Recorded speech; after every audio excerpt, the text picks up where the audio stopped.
Hi friends, Moto Plus YouTube channel స్వాగతం. ఇప్పటి వరకు మన ఛానల్ని సబ్స్క్రైబ్ చేసుకోకపోతే దయచేసి సబ్స్క్రైబ్ చేసుకోగలరు. ఏ రంగంలోనైనా సరే సక్సెస్ అయినటువంటి వ్యక్తుల్ని మనం వాళ్ళని ఇన్స్పిరేషన్గా తీసుకోవచ్చు, వాళ్ళని ఫాలో అవ్వచ్చు. అది స్పోర్ట్స్ కావచ్చు, లేకపోతే లిటరేచర్ కావచ్చు, మరొకటి కావచ్చు. కానీ స్టాక్ మార్కెట్లో మాత్రం సక్సెస్ అయినటువంటి వ్యక్తుల నుంచి ఇన్స్పైర్ కావాలే కానీ వాళ్ళని ఫాలో అయ్యేటట్టుగా కనుక చేస్తే మనం పెద్దగా సక్సెస్ అనేటువంటిది కాలేమనేది నా అభిప్రాయం. ఎందువల్లంటే మీరు పిఆర్ సుందర్, సుభాషిష్ పాని, ఇంకోరు స్టాక్ మార్కెట్లో సక్సెస్ అయినటువంటి వ్యక్తులను చూడండి. వాళ్ళు ఎన్నో రకాలైనటువంటి ఎక్స్పెరిమెంట్స్ స్టాక్ మార్కెట్లో చేసి స్టెప్ బై స్టెప్ సక్సెస్ అయ్యి ఒక రేంజ్కి వచ్చారు. ఈ రోజున ట్రేడర్స్ కమ్యూనిటీ మొత్తం ఇట్లా సక్సెస్ అయినటువంటి కొద్దిమంది ట్రేడర్స్ని ఇన్స్పిరేషన్గా కొద్దిమంది ట్రేడర్స్ మాత్రమే ఉన్నారు. ఎక్కువ మంది వాళ్ళని ఫాలో అయినప్పటికీ కూడా ఎందుకని సక్సెస్ కాలేకపోతున్నారు అని అంటే, అది కొంతమందికి సక్సెస్ అయినటువంటి సేమ్ మెథడ్స్ మరొకరు సక్సెస్ అవుతుంది అనేటువంటి గ్యారంటీ స్టాక్ మార్కెట్లో ఉండదు. ఎందుకంటే మన మైండ్ రకరకాలుగా విధాలుగా పరిభ్రమిస్తూ ఉంటుందన్నమాట. మీరు సుభాషిష్ పాణిని, ఆయన లైఫ్ని, ఆయన స్టైల్ని ఆయన్ని చూడండి. ఆయన స్టార్టింగ్లో ఆయన జస్ట్ 4 yearsలోనే ఈ రోజున కోట్లు సంపాదించేటువంటి స్థితికి వెళ్ళారు. ఎలా ఆయనకి సాధ్యం అయ్యింది అని అంటే, ఆయన మీరు బాగా అబ్జర్వేషన్ చేయండి.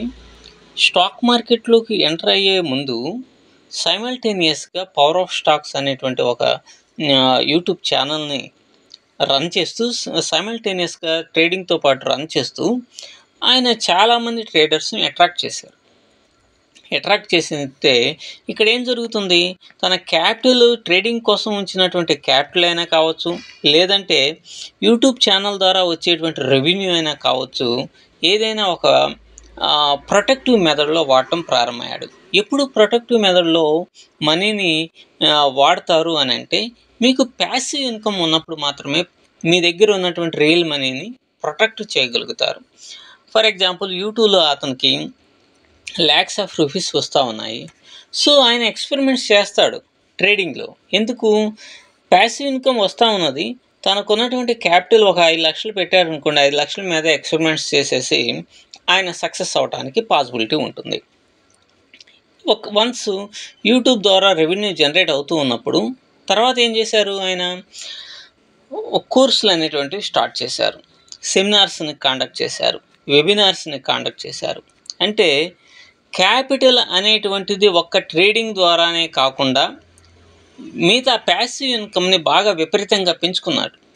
అంటే ఇక్కడ ఏమవుతుంది, ప్యాసివ్ ఇన్కమ్ ఏమన్నా lakhs of rupees ఉంటుంది, ఇక్కడ ట్రేడింగ్ ద్వారా ఏమవుతుంది, తక్కువ మనీ వస్తుంది. అంటే ప్యాసివ్ ఇన్కమ్తో పోల్చుకున్నప్పుడు ట్రేడింగ్ ద్వారా వచ్చేటువంటి మనీ చాలా తక్కువగా ఉంటుంది.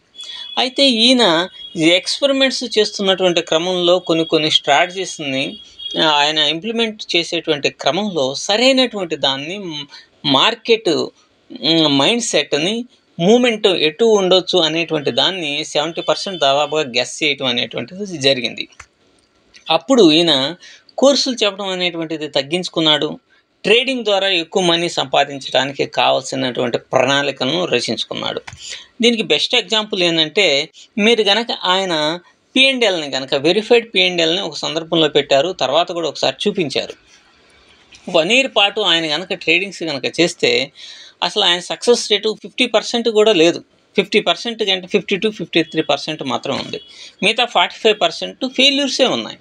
అంటే 100 రోజులు ఆయన ట్రేడ్ చేస్తే 45 రోజులు ఫెయిల్ అయ్యాడు, 55 రోజులు సక్సెస్ అయ్యాడు. మీరు ఇన్స్పైర్ అవ్వండి. ఇన్స్పైర్ అయినప్పుడు వాళ్ళు చేసేటువంటి క్రమ పద్ధతి ఏంటి ట్రేడింగ్లో అనేటువంటి దాన్ని మీరు తెలుసుకోవాలి. ఆయన తక్కువ సార్లు సక్సెస్ అయినప్పటికీ కూడా కొన్ని కోట్ల రూపాయలు ఏ విధంగా సంపాదించగలిగాడు అని అంటే, ఆయన మనీ మేనేజ్మెంట్. మీరు బాగా అబ్జర్వ్ చేయండి. ఆయన మనీ మేనేజ్మెంట్లో స్టాప్ లాస్లు, అంటే మీరు వెరిఫైడ్ P&L కనుక చూస్తే సగం రోజులు దాకా ఫెయిల్ అయ్యారు కదా, వాటిలో అన్ని రోజులు ఫెయిల్ కావడానికి గల కారణం ఏంటి, దాంట్లో ఆయన స్టాప్ లాస్ అనేటువంటిది తక్కువగా, టార్గెట్ అనేటువంటిది ఎక్కువగా పెట్టుకుంటూ ఉన్నారు.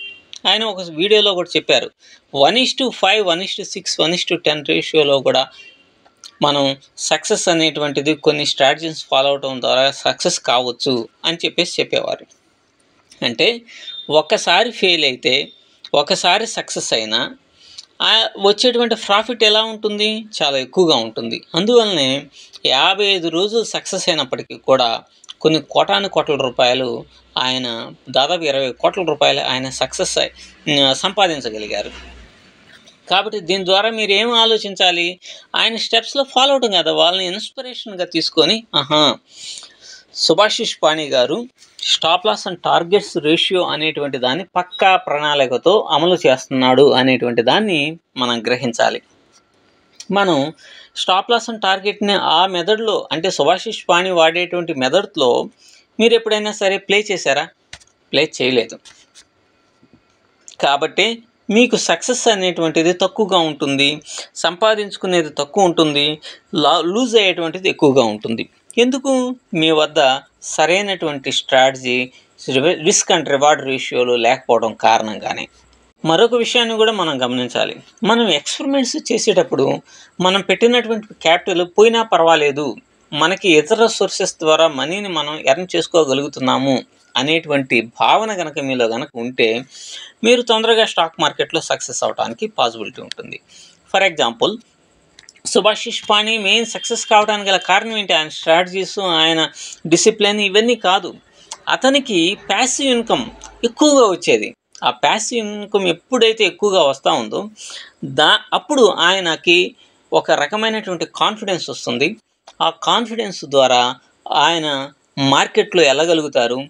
సరేలే, ఈ 25,000 పోయినా పర్వాలేదు అనేటువంటి కోణంలో ట్రేడ్ తీసుకున్నప్పుడు టార్గెట్ ఎంత పెట్టుకుంటాడు?